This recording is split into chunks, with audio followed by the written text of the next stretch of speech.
Hi there, welcome to our Wix Studio series. Today we're going to learn how to organize your site with tags. Let's get started. On your workspace, go to Sites on the left.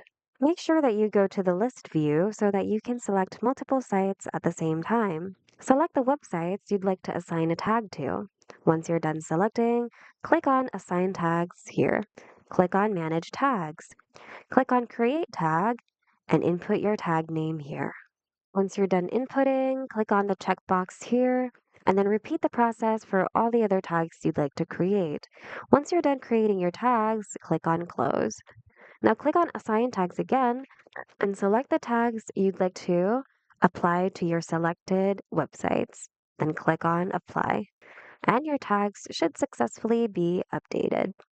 And that's it. Hope this video was helpful. If it was, hit the like button and consider subscribing for more Wix tutorials.